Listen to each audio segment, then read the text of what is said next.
What's up, guys? What's up, Gordon? Hey, Josh. Casey, what's up, man? John, how's it going, guys? All right, Jared. Hey, what's up, Bubba? Hope you're feeling better, man. Hope you're feeling better. Sam, welcome to the show. Welcome, Tracy. Richard, what's up, bub? How's everybody doing? Hey, thanks, Jared. I know. I tried. Chris, how's it going? Michael, what's up? Everybody doing good? Adam, how you doing? Roger, there he is. There he is, man of the hour. How's it going? Mike, how's it going? So, guys, you are watching our second episode of We Dig Metal Detecting, the only live broadcast on Facebook all about metal detecting. Welcome. Maybe one day we'll have like really cool graphics and segment changes and stuff, but right now all you got's me. So anyway, Shannon, how you doing? Roger, what's going on? So tonight we got a couple things, and we got Roger Harris is going to be joining us, and then watch the show because we're going to give you a new phrase to enter into to get the Garrett Ace 150, and generously donated by John Klein. And so we are going to be doing that, and then we're going to bring Roger on, and then while Roger's on, we're going to play a little game called Who the What, or When the Who is what we called it. That's right, When the Who. Anyway, we're going to play a little game, and we'll talk all about that too. But we're going to get right into it. Today we got a little bit of We Dig news, if that's all right with everybody, and there's not much to it because there's really not too much crazy stuff been going on. Oh, I thought I'd bring you outside and do it on my porch tonight. So anyway, we're out on the porch. So tonight for We Dig News, we have Technetics released a quick video, and when I say quick, it was like literally 27 seconds of a new pinpointer. They claim this pinpointer is going to make all other pinpointers become relics. So I guess it features a iron discriminate mode, and they also I think Roger said earlier that they were going to be released on December 3rd. Is that correct, Roger? I'm pretty sure that's what he said. So on December 3rd, they called it the Tech Point, and there's really not any real info or specs on it yet, but we will be posting as soon as we know. And then obviously we all know White's is coming out with a new detector. It's been in videos and all kinds of stuff, and as soon as we get any information on that, we're going to be bringing it to you too as well. So that's what that is. Anyway, so that's about all I have for the news tonight, but I will say that I do have a little segment called What's on Your Mind. So if you guys want to start thinking about something we can talk about for a few minutes, that's great, because right now I want to talk to you about something that's kind of near to me, and it's kind of important. So we all know John Klein. He's from USADetectors.com. He's the guy who's donating the Ace 150. Well, John lives down in Texas, and John lost his home in the recent hurricanes down there. And John, he'd been remodeling that home for years and years, and so when he lost it, he applied for help from FEMA, and FEMA was like, no, we can't help you. And then he applied again, and they were like, no, we can't help you. So he'd been turned down twice by FEMA. And I'm not telling you this because John wants a pity party, because John does not want a pity party from anybody, okay?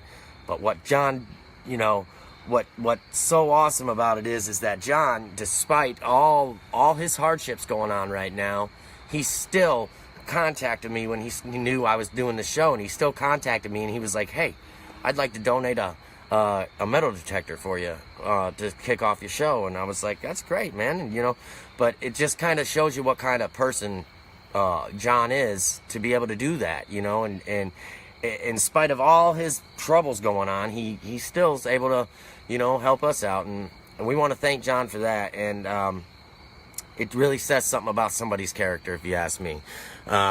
Anyway, so you guys have anything you want to talk about? You guys have something you want to vent about? You got something that aggravates you, something that you love about the hobby, anything like that? Go ahead. You got something for me? Hey, we're not doing that hashtag Ace150 tonight, guys. It's going to be hashtag something else. So just wait. Just wait. It's coming. Yeah, thanks, John. Yeah, John's awesome. He's awesome. I asked him if he was going to join this show, and he said he's going to try. So well, maybe he'll make an appearance for us. But if you guys don't have anything you want to talk about, we can jump right in and bring Roger on the show if that's what y'all are up to. Yeah? Roger, you here? Where you at, Roger? Let's see. Hashtag beards. Hey, I had to cut mine. Mine was like really super long, almost as long as yours, Michael, but I cut it. Kind of upset with myself for doing that. But, oh man, I talked about the Minelab Equinox last week, Brian. Those things are so awesome, and I can't wait. I can't wait till we start seeing some people. Oh, hey, John, there's the man right there, guys. There's the man. What's up, John?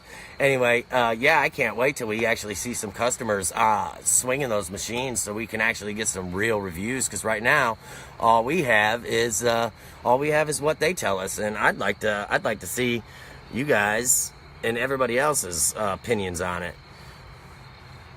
All right, so I'm gonna pull Roger on because he just popped in and said he's here and he's ready, so he requested to join. So guys, Roger Harris, he runs Can You Dig It, which is a Facebook page, and he admins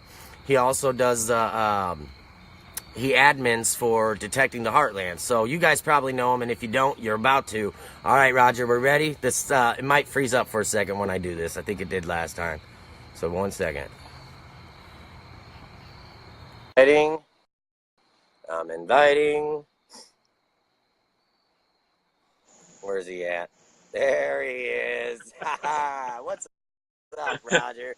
Hey, how's it going? You doing all right? How's everybody tonight? Hey, I appreciate the invite. Yeah, no, we're happy to have you. You know, we all see you all the time. We see your posts, and we see, you're a busy guy, and you're always metal detecting. So, I mean, I try to get out there as much as I can. Oh, I know. I see it. I guess I'm just going to ask you some questions. You ready? I guess I'm as ready as I'll ever be. All right. So, Roger, I want to know, and I'm sure everybody else does, how did you get into the hobby of metal detecting? What made you start, and how'd you get into it? All right, that's a pretty good question. Gosh, I tell you what, I'm just going to have to be honest with you. It was, I guess there was always been a little bit of a treasure hunter, and the back of your burning in the back of your heart or whatever. And Yeah. I don't know, it was just a kind of a coincidental thing. I kind of got into coin collecting first, and so as I was into coin collecting and getting around coins and stuff, I think metal detecting just kind of goes hand in hand. Because Sure you metal detecting, you're finding coins, and so you got the coins to add to your collection. So I mean, it kind of made sense. I ended up starting back in like '92 with a real old White's BFO unit, and long story short, it didn't work that well. It was a hand-me-down. It had seen better days. So anyway, I kind of got out of it for a while. I was doing land surveying, and then one particular day we was out on the job site, and I had to be looking down, and there was a Mexican coin laying right there on the dirt, and there used to be on top. Yeah, just right on top. And so I started thinking, and it didn't take long to put two and two together. I'm out here on these subdivisions, where these older houses used to be, developing's going on. Why don't I get me a metal detector and, during a lunch break or whatever, go out and do a little swinging? So that's basically what started the whole the whole hobby for me. Yeah. Well, that's awesome. I don't know. I think for me, my dad was a metal detector. He detected a lot when he was younger. Well, he still does, but not as much as I do anymore. But that's what got me into it. I always had that interest in, like you, I collected coins as well. And I think a lot of us detectorists probably did start out as people who collect coins, and then turn around and then find out that you can actually find these coins in the ground without spending money on them at a store, you know? Exactly. So, and I think it even speaks to like the excitement of finding it, you know, like that thrill of you just never know what's in that hole next, you know, you just never know what's in the next hole. So anyway, Exactly. that I think a lot of us probably started that way. So what machines do you swing now? Currently, I'm swinging the Fisher F75. That's my most recent acquisition, and the one that's given me the most challenge. Oh yeah, It, was it pretty hard learning curve on it? well, I'm going to be honest with you. For me, it was, and that's because I came from a Bounty Hunter 505. Now, that's a Oh turn yeah. on and go, three-tone machine. You just turn it Uh-huh. on, you start swinging over a target. It's going to give you three different tones, and you just dig. With the Yep. Fisher, it does a lot of extra talking, and it's the extra Yeah. talking that you kind of have to get used to. My 505 didn't have a VDI; it had a segment display. So now I'm having to Hmm. get used to a VDI with numbers and that type of stuff, multiple tones. But it's real chatty, and it'll talk to you. It's a really hot machine, super sensitive, but I like it. And I like it even Yeah. more because I didn't have to pay nothing for it. I won it last year through Fisher's Find of the Day. What? Yes, yes. That is awesome. So what was the find that you wanted I with? just happen to have it right here, and I'm gonna try to hold it out and see where y'all can see it. It was a silver-plated and turquoise butterfly That's pretty. bracelet. Yeah, and anyway, it was the last hole that I had dug for the day, and I had actually been posting finds up on their they have on their website for Technetics, and I'm sorry, for Fisher, that for the find of the day. I wasn't even familiar with their contest going on. I was just posting it on because I was proud of what I had found. And Oh, really? yeah, and then this guy Tim Mowry said he had nominated me, and I didn't understand what I got nominated for. So I sent him a message and said, "Hey," I said, "thanks for nominating me, but for what?" And he said, "Fisher's Find of the Day," and I said, "Oh, okay, cool." Well, I didn't think too much about it because that was back like in September when I had found that. And December, or the end of November, 1st of December, I got a message and it had said, "Congratulations, you won Fisher's Find of the Day for the year, their grand prize." And so I said, "Great. Well, what is it?" And it says, "Your choice of any metal detector you want." And I went, "What's your best one?" I want the one that costs the most money. Exactly. Yeah. I ain't Hey no man, I fool. couldn't blame you. I would have done the same thing. I would have done the same thing, man. That's awesome. Yeah. Yeah, I've never So. swung a Fisher. I have a Bounty Hunter. I have a Whites, and I also have a Garrett, and those are what I have. So Yeah. I've never swung a Fisher, and I've never swung a Mind Lab. I do want to get my hands on an Equinox as soon as they come out because I Right. really think that's my next upgrade if it's as good as they're calling it. So that's where Cool. I think I'm going with it. So what made you start? Because now you are an admin for detecting the Heartland. How long you been with them? I've been with them since 2014. I think they started the group in June of 2014. That's when I actually came to Iowa. Kind of a long story, but just in a nutshell, me and my wife, we retired. My wife has been retired for several years. I just recently retired. We sold our house, we bought an RV, and we decided we were going to go traveling. And we Okay. were on the road for about 6 months full time. We got to travel all over the western half of the United States. It was absolutely gorgeous. But unfortunately, in December, my father-in-law started falling. He's 90 years old. And anyway, the family said, "Hey, is there any way that you can kind of, come back and take care of, the father-in-law?" And so it's like, well, Right. yeah, he's family. We got to do it, what we can do. So Right. we Yeah. came back, and it was, I think we got here January in 2015. And anyway, long story short, we've been here, and I was trying to find clubs that did metal detecting in the area, so that way I could kind of get associated because I don't know anybody in town, up here in Iowa. And Right. anyway, I stumbled across Casey's website. He just actually started it up and everything, and he brought me in as a member and everything. We started chatting back and forth, started hunting a few times together, and the rest is history. He asked me to The be rest is admin with history. the group. Yeah. Yeah, yeah. Yeah. So it's been a good. So Oh, go ahead. No, I was just going to say it's been a great journey so far. Oh yeah, for sure. Casey's a really cool guy. I met him at the metal detecting day event over in Galesburg, Illinois. Really Yeah, cool guy. cool. So what made you go and venture off and start your own group? Can you dig it? Well, basically, we've kind of gotten past the family issues and stuff that brought us back into Iowa. We're able to get back out on the road again. So instead of clogging uh, Casey's page up with a bunch of my pictures and traveling and all that type of stuff, I'm going to get back out on the road. My where I'm kind of gearing towards is getting out and meeting some of the members, not necessarily just members of DTH, but other members, anybody that's into metal detecting, getting to hunt with them. Maybe if they had problems or questions or anything like that, could share some of the knowledge that I have, although it's very limited. But I mean, just you know what I'm saying, though. I mean, people Yeah. just getting starting out, they always have basically the same questions, the same problems. And I figured that if I'm in the area and if I could spend some time with them, make a new friend, have some fun, maybe it'll help alleviate some of their frustrations and, find some cool stuff in the process.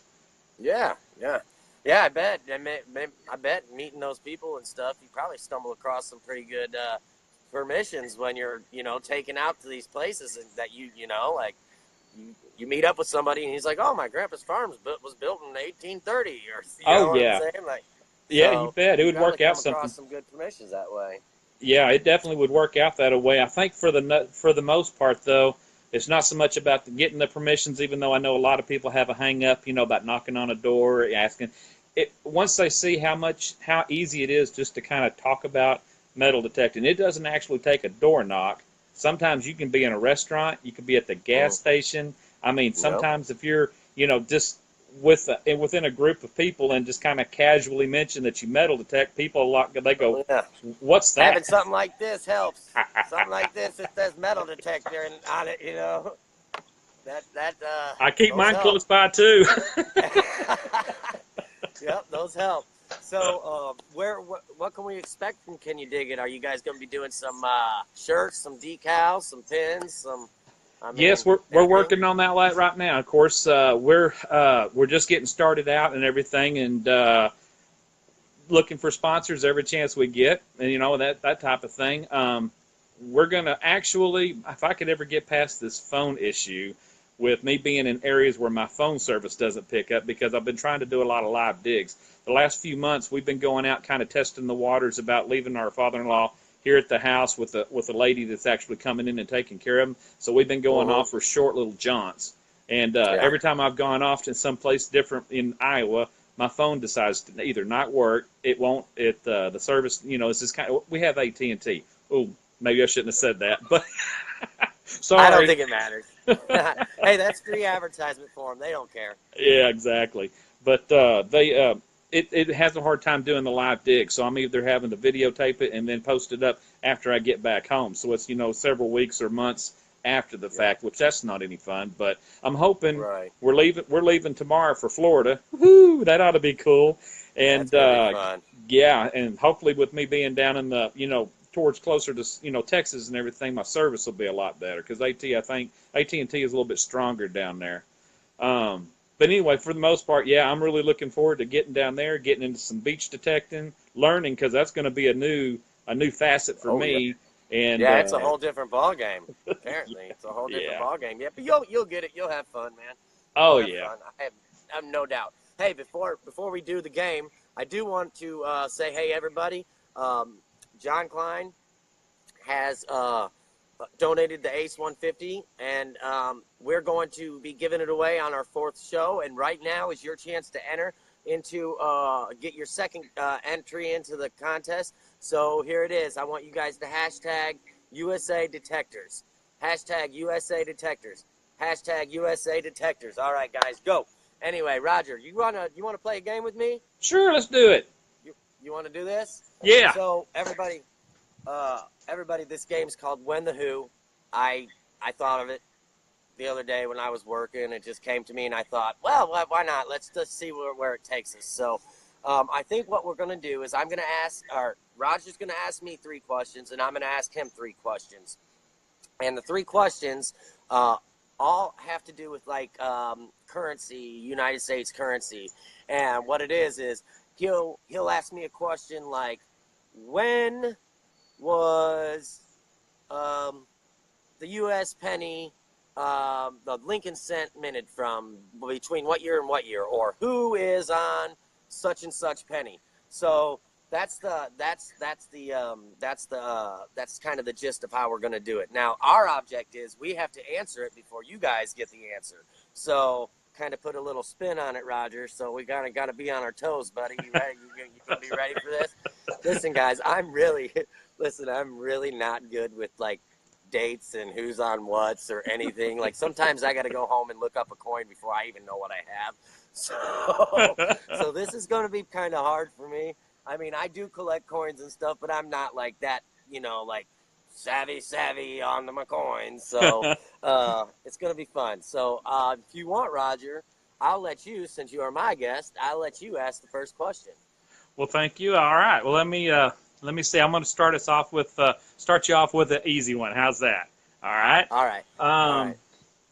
What did the initials VDB on the 1909? Oh, don't look like that.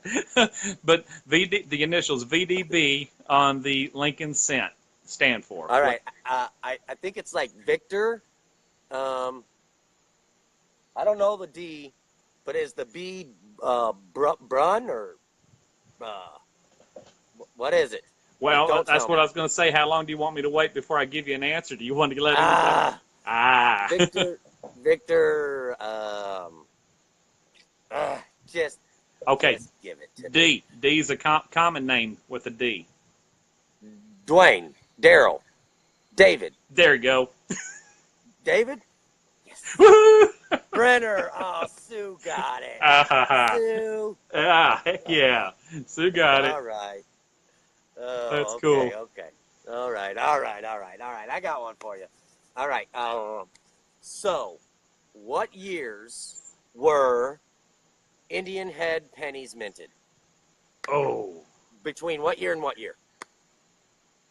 I'll even give it to you if you just get the one of the years.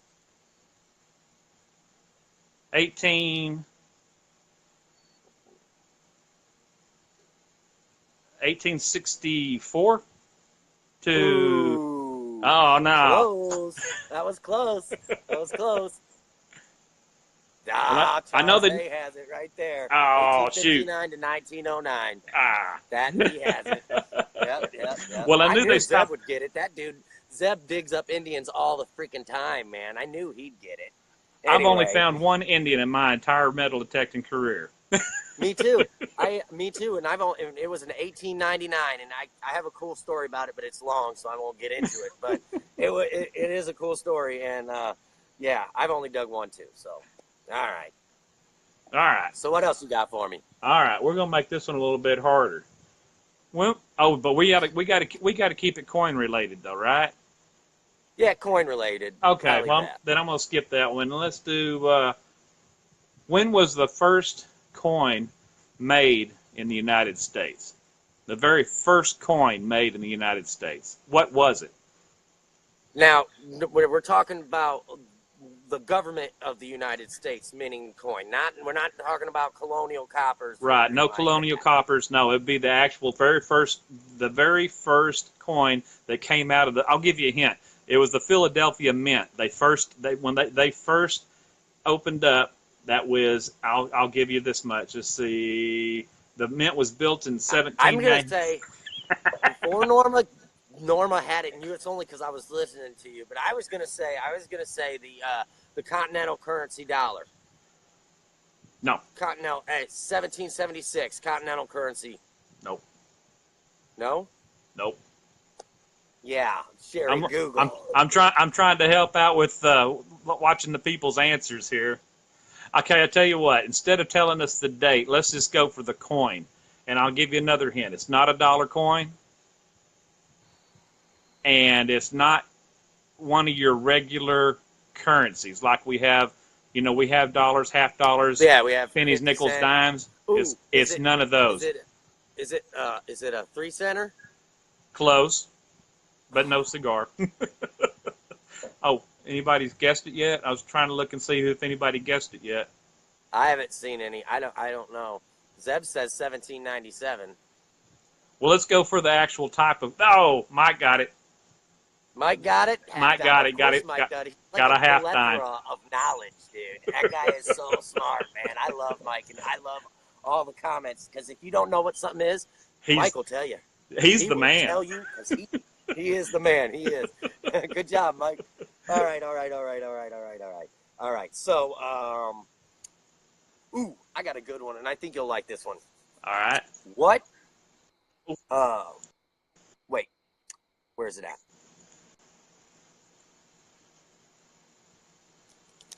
Oh, it's on the backside.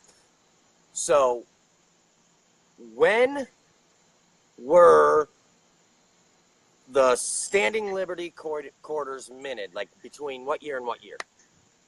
1916 and 1947? 43? 44. Night. You want me to tell you? Yeah, go ahead. Oh, wait. Do you want to let people guess? Yeah, let's let a guess? few people guess. I got. Dennis said 1916 to 44. That's not correct, Dennis. Nope.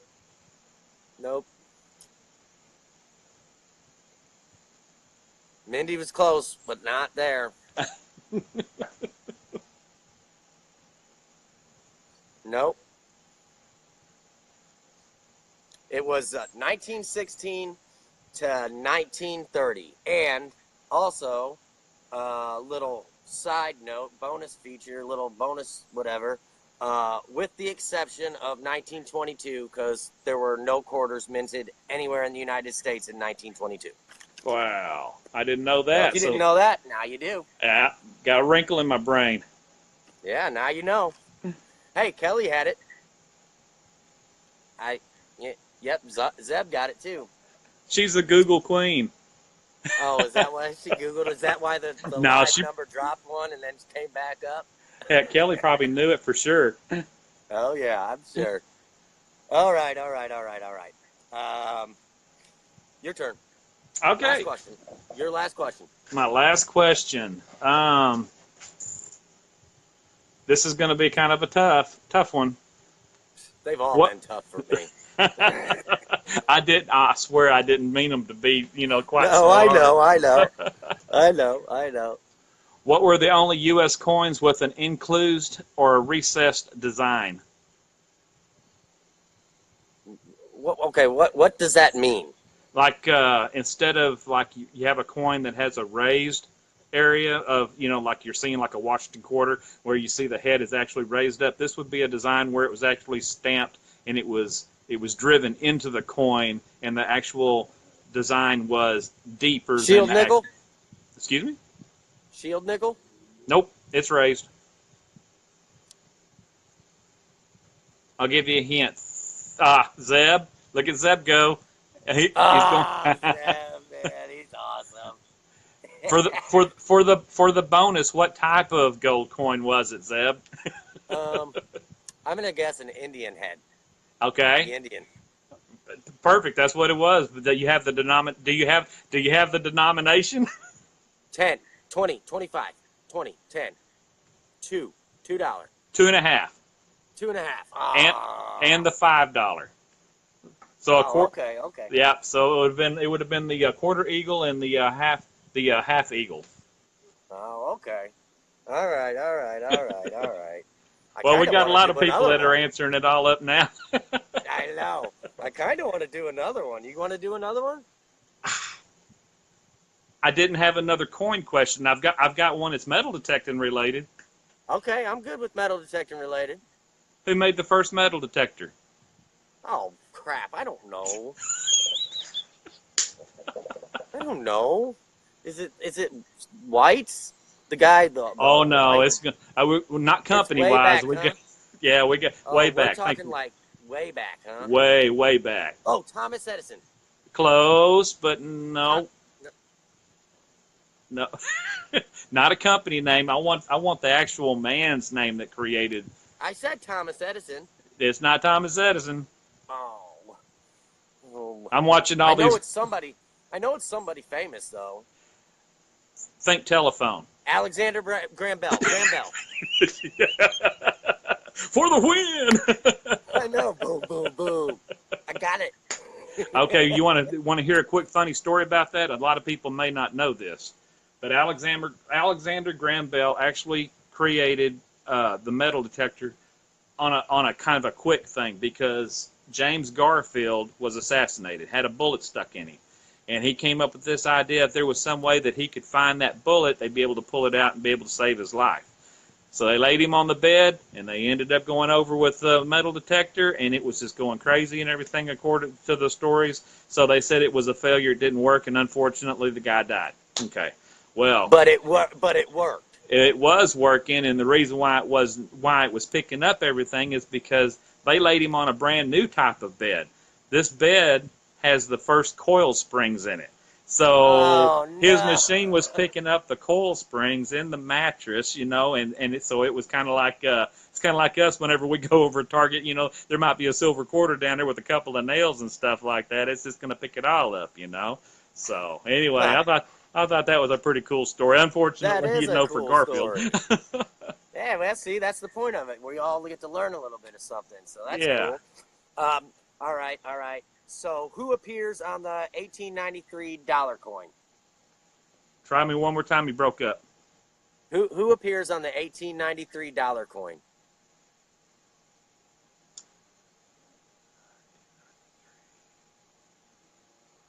$1893 coin. I'm just drawing a complete blank. 1893, Morgan. Yeah. Okay, but that's the type of dollar it is. Why is that the type of dollar? Because that's who. That's the engraver. Yeah, exactly. That's who. Yeah, George T. Morgan. He was the designer. But who appears on the coin? That would be Lady Liberty. That's correct. I see. I was a trick question. I tricked you a little bit, eh? Yeah, I was having to sit there and think for a minute. It's like, well, I know what to All right. It's kind of like those people that play Jeopardy or, Price is Right or whatever. They get asked a question, they got this dumb look on their face, and it's like,